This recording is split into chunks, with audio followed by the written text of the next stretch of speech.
ఇంత పెద్ద దేశంలో ఈ తెలంగాణలో ప్రతి సంస్థలో ఒక చాకలి వాళ్ళకు వాటా ఎంత, యాదవులకు వాటా ఎంత, ముదిరాజుల వాటా ఎంత, గౌండ్లోళ్ళ వాటా ఎంత అని ప్రతి కులం యొక్క షేర్ ఎంత అని రాష్ట్రమంతా కలియదిరిగి ఈ రాజ్యంలో అసలు ఓట్లెవరి, పాలకులెవరు, 12,000 గ్రామాలలో ఆధిపత్యం ఎవరిది, భూమి ఎవరిది, సంపద ఎవరిది, శ్రమ ఎవరిది, ఇంత పెద్ద వ్యవస్థలో ఈ అణగారిన 3.5 కోట్ల మంది బీసీ ఎస్సీ ఎస్టీల దుఃఖానికి కారకుడెవరు, అసలు తెలంగాణ మొత్తంలో జరుగుతున్న నేపథ్యం ఏంటి అని గడప గడపకు తెలంగాణ అంతా స్వరాజ్య పాదయాత్రలో నినదించిన ఆ సింహనాదమే ఈరోజు తెలంగాణ అంతటా బీసీ వాదమని, ఎస్సీ వాదమని,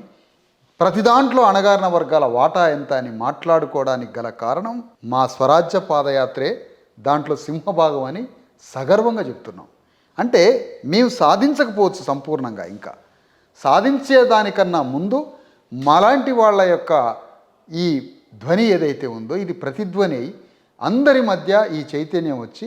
ఆయా పాలకుల మధ్యలో ఉన్నటువంటి పార్టీలనైనా ఆయా పార్టీలలో ఉన్న వాళ్ళు ఇందులో మా వాటా ఎంత అని అడిగే చైతన్యం ఇంత విస్తృతంగా రావడానికి మాలాంటి వాళ్ళ కృషి ఉంది.